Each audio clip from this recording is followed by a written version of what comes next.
Welcome to another explosion edition of the P&B Sports Show. I'm your host, Abel Sunday. Today, we begin with breaking headlines surrounding Cristiano Ronaldo, who reportedly moved his family out of Saudi Arabia amid rising tension between the United States and Iran.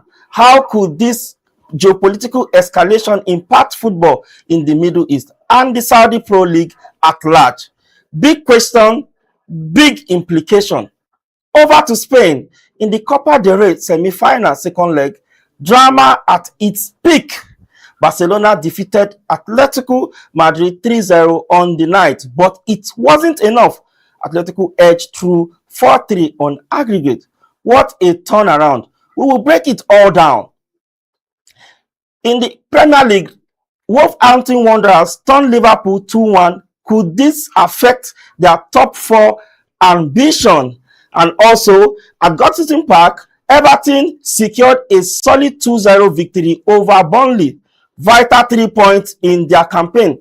Joining me virtually is our ever-brilliant in-house analyst, Aroko Tom. And from the Center of Excellence, we have David Olukayode. Grab your teacup because P&B Sports start now.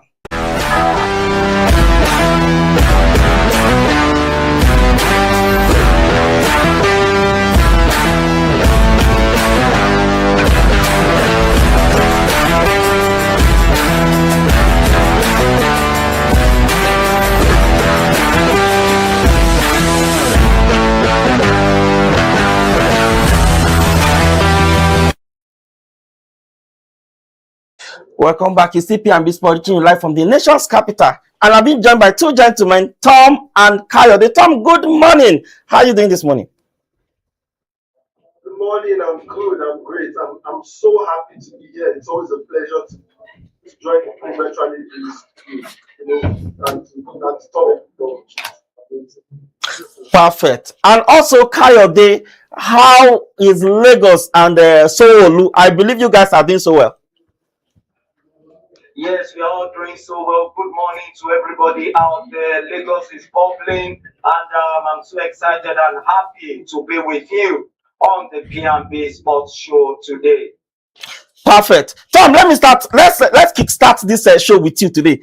How do you see the impact of the? I'm talking about Cristiano Ronaldo moving from Saudi with his family. You can see that in this Iran and Iraq war, it's really affecting everything, even sport. I don't know. Let me get your thought on that. I think this Iran and Iraq, this Iran and U.S. conflict has caused a lot of issues in sports and football. Because this has been going on for quite some time in the Middle East. You see some places like Kuwait, you see some places like UAE and some neighboring countries as well. And that's caused a lot of issues. But when it comes to football, I think to take note is we are seeing players like Cristiano Ronaldo, who was rumored earlier yesterday and he had fled Saudi Arabia, to find a place to lay his head and stay safe because of the constant attacks on them in the region. And but I think as at yesterday, we saw a picture of Ronaldo at the Al Nassr. Yes, they training at Al Nassr, and we saw that that he's still there. They were starting to get that he just flew his family and some friends, out of the region. And he has come out to say, you know what, I belong to Saudi Arabia, and it's fantastic to see this type of love. When you see a legend like this, you are going to realize that this is a guy that has decided that I'm going to keep my life to I'm going to give my life to God, and I'm going to make sure that I entertain a lot of fans. And when I saw the private jet, because there was a lot of people that got private jet for £1 billion. And I said, wow, I think that's one of the benefits of being one of the best footballers in the world. And it's fantastic. But when you see that we have some players as well, players like William Stristekov, who has also been rumored to also be in the region and to also have some issues with the issues that are happening in the region. And it says a lot. It also speaks volumes on how the Nigerian government treats sports citizens, or how the Ministry of Sports treats sports citizens. Because every Nigerian lives matter. whether it's outside the country or not, as far as they are involved in Nigerian. All right, Tom. I know you have a whole lot to say about this topic. I know you have a whole lot to say, but let me bring Kayode into this picture. Let me give Kayode. Let me get your own side. Do you think this war against Iran, between Iran and United States, how does it impact or affect football in the Saudi league? Basically, nobody is happy when it comes to war and escalations, because for sports to thrive, we need safety. And I believe strongly that the safety of lives and properties it's number one. So this thing, whether we believe it or not, is going to affect football, sports in general, in one way or the other in the Middle East region. And I just pray and wish that the war between the U.S.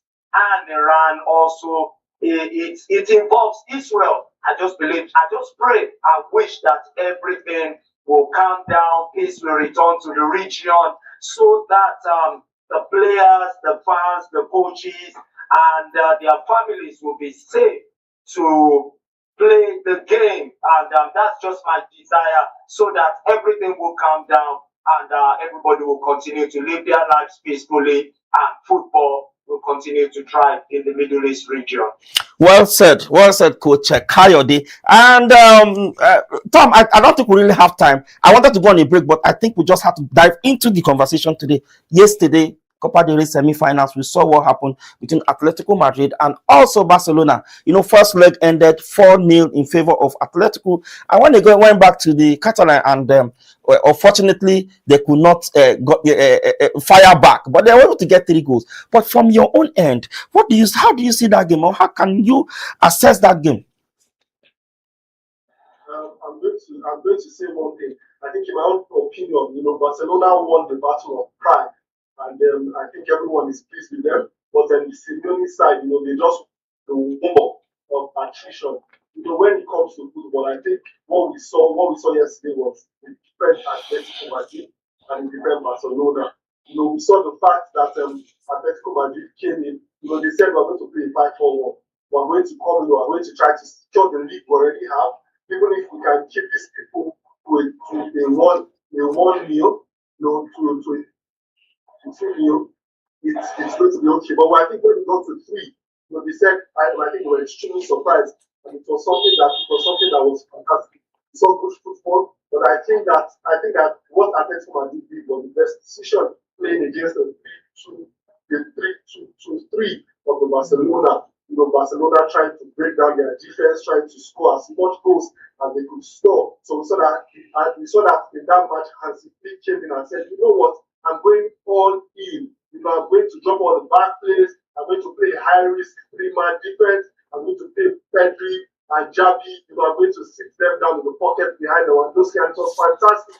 They might so that they created an overload against Atleti's midfield, and it was fantastic from those guys. I think that what we have to take note of is Lamine Yamal. He was fantastic. We can also take note of players that came in from the lower from their other team that came in. I think because they were home, they felt more comfortable, and they could play well as well. And we could also see Torres goal as well. Okay. It was fantastic. We also saw Okay, fine. Coach Kayode, let me come to you. We saw a youthful side of Barcelona dismantle Atletico. We saw the brace from Barnels. But from your own assertion, don't you think they would have stick to their younger team or trust their youth team on the first leg? Definitely, when it comes to football is like biscuits that you never know where it's gonna break. They lost the first leg to Atletico Madrid by 4 goals to nothing, and so many people all over the world wrote them off. But yesterday's game simply opened everyone's eyes to know that when it comes to football, especially 2-legged affairs, it's never over until it's over. If not that Atletico Madrid, they tried as much as possible to contain them. It could have been 4-4 it could have gone to extra time, and who could have, nobody could have predicted. Anything can happen. So for me, for Barcelona to have been able to come back, score 3 goals in front of their fans, it simply shows resilience. It simply shows that they are a team that will never give up without a fight. And it's also a lesson to everyone who is into football, the fans, the media, everybody, that it's never over until it is over. And going forward, I believe Atletico Madrid are in the final. I'm happy for Ademola Lookman, our player, Super Eagles International, and I will congratulate them, and I hope that they win the cup in the final. Okay, let me come to you, Tom. Looking at Atletico buying out of Copa del Rey now, which means that one is off. They have to send their focus to either the Champions League, the league himself. Yes. So do you see them channel all their focus now to the league? I think one thing to take note of is that Barcelona, yes, they are topping the La Liga, and then they are in the Champions League, and they are playing fantastically well. I think that this might actually, they're going to realize that there's a little bit of distance, and it's going to allow Barcelona side. They're going to realize that there's a little bit of distance, and it's going to allow Barcelona side to be able to concentrate more on the La Liga and the Champions League. And I think that's a good one. It's going to allow them, to have enough time to rest. It's going to allow the coaching staff to have enough time to know that, okay, this is where our focus is. And we're going to be focusing on La Liga and the Champions League. And I think that's a fantastic one for the Barcelona side. I think that forget that they bowed out from the Copa del Rey, but I think that they bowed out with honor. I think that they bowed out with pride. I think that's a fantastic thing to do. Okay, well said. Let's come to you, Coach Kayode. You saw what the tactical decision he made. He brought down Joan Masu as a goal, and at the goal. Sorry, that's the goalkeeper, and he made very good crucial save. Even from Rafinha, very clear chance saves. He stopped that ball. But I want to ask, if you were in Diego Simeone's shoes, would you have done the same? Taking that guy, changing your goalkeeper in such a game of this magnitude? For me, it was a big risk taken by Simone, because Barcelona, they are a massive team. They need no introduction. So for me, it was a massive risk. And the only good news is that the risk paid off, because if it had not paid off, it would have been a bitter pill to swallow for the team. So for me, talking about football, at times you can decide to tweak the team, just like I said 2 days ago on this program. As a coach, as a trainer, one can decide to take big risks, tweak the team, watching the players, because at times you may have your first 11, your key players, for who knows, maybe a few hours to the kickoff, maybe psychologically, mentally, or a late injury. Anything can just happen. Players can fail medical, psychologically, mentally, they may not be ready. So when it comes to selection in the dressing room, I believe it's the players that are mentally ready, physically ready, emotionally balanced, that the coach will pick. And once he picks them, it shows that he trusts them.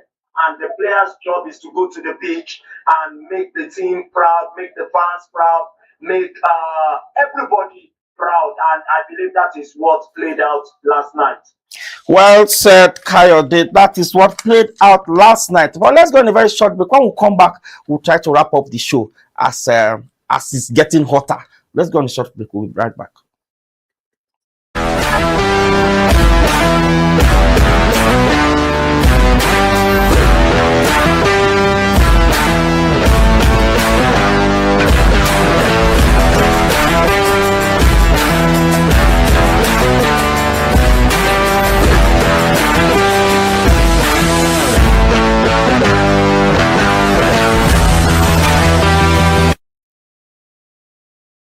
Welcome back to P&B Sports Show. And let me start with you, Tom. We're moving back, in fact, right back to the Premier League.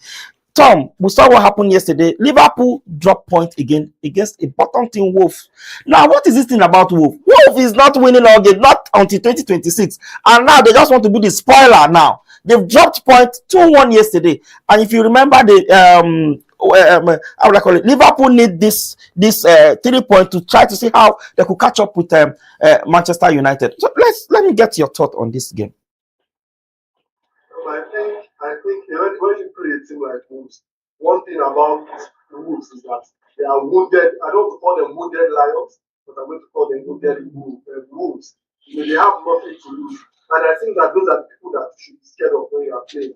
For a side like Liverpool, I think probably they underestimated the Wolves side because the Wolves have decided this season that they are going to be the spoilers of the season, like they like to say. What we saw yesterday from Wolves was this. That we saw them change that saw them play 4-4-1-1. Then Liverpool just decided, you know what? I think there's really nothing to look into, but for Wolves, and we saw them play 4-3. But something to take note of Wolves is that Wolves have been having some injury issues, and we saw some of those players come back, to be able to play for that match, and I think it was fantastic. Good play from Andre. He came in and scored in the 94th minute. And he also did well in the midfield, trying to neutralize the Liverpool's midfield as well. I could also see. I think one thing to take note of that actually struck me was the fact when Darwin Nunes came in. I think I was emphatic that okay, he was coming in, but when he came in, I realized that he struggled a little bit, especially when he lost the ball. The build up to the 94th minute goal as well. And I think that when you are playing a side like Wolves, the one thing that you should do is that you should not take your legs off the gas. You should keep firing and firing and firing. Just make sure that you play well. But I think for Liverpool now, what they will have to look up to is that they will have to look on to their next match against Tottenham Hotspur, and they will also have to hope that Chelsea does not win a side like Aston Villa, and they'll have to wait for the Aston Villa fixtures. If not, because of the goal difference, they might still fall below Chelsea and the Chelsea. And kudos to the Wolves. This might not impact them in any way. This might not impact them in any way because we need about 30-something points to escape the relegation. And I think that yesterday we saw a lot of wins that teams needed for pride. Okay, well said. Coach Kayode, we saw what happened yesterday. A certain Wolves team that, of course, they drew with Arsenal 2-2. I think they drew with Manchester United as well. And you saw them doing so many things. In fact, I don't know, mathematically, do you think Wolves can still escape that relegation this season? For me, to take a big miracle, I don't think so. Mathematically, watching that team, for me, they are just doing what you call the spoilers game. Nobody saw it coming. That simply shows football to a certain extent is unpredictable. I watched the game last night, and they really put a great performance against Liverpool. Knowing fully well they defeated Aston Villa not too long ago, they drew with Arsenal.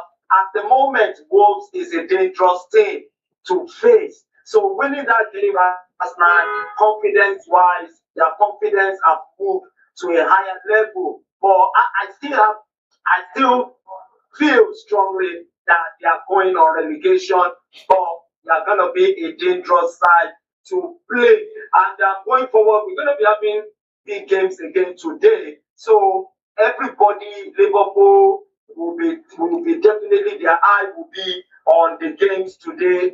Chelsea takes on Aston Villa, Arsenal takes on I think Brentford, Manchester United is playing tonight against Newcastle. So a lot is still going to happen today and even tomorrow that will give us more clarity and let us know the direction that the Premiership is going this season.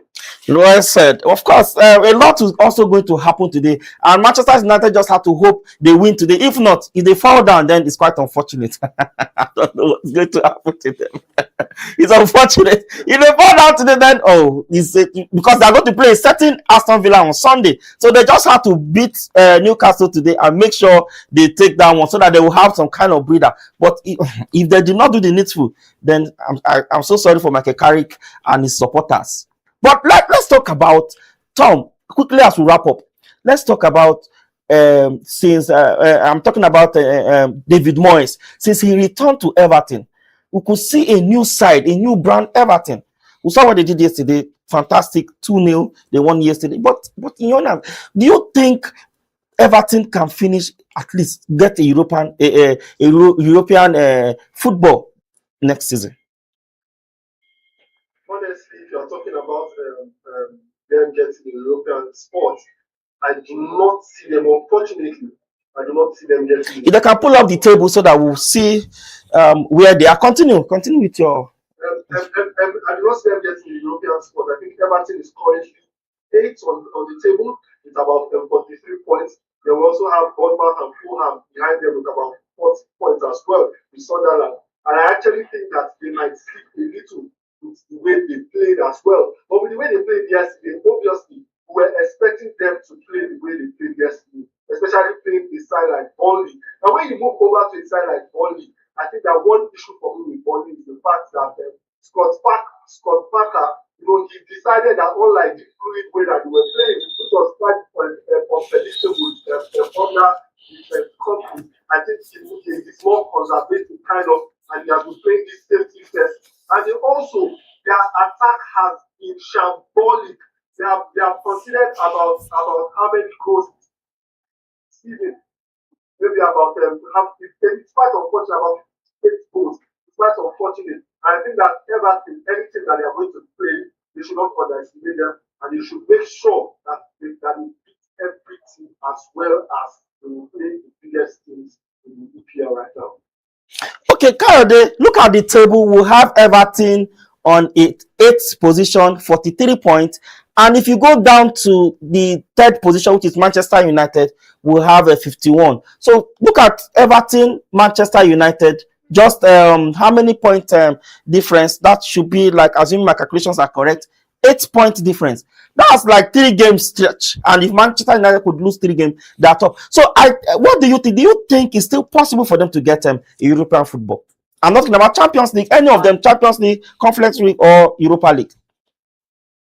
At the moment, it's still a little bit open because we've got about 8 to 9 games to finish the season. The season is still gonna continue till May the 24th, and anything can still happen. I've been in football. I play, I coach, so it can still it can still happen for them. There's still a glimmer of hope, because David Moyes is at the moment one of the most experienced coaches in the EPL at the moment. He's been there for many years, and I still believe if they can maintain the momentum, if they can be consistent, you never can tell. Maybe the Conference League or the Europa League can still be achieved for Everton Football Club this season. Okay, well said. Of course, we ran out of time. Kayode,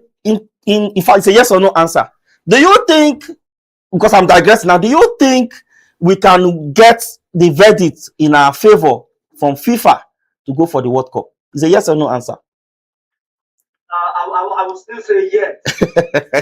Okay, Tom, do you think we can get the verdict from Yes. so you believe that we okay, that's fine. All right, thank you so much, gentlemen, as we want to wrap up the show.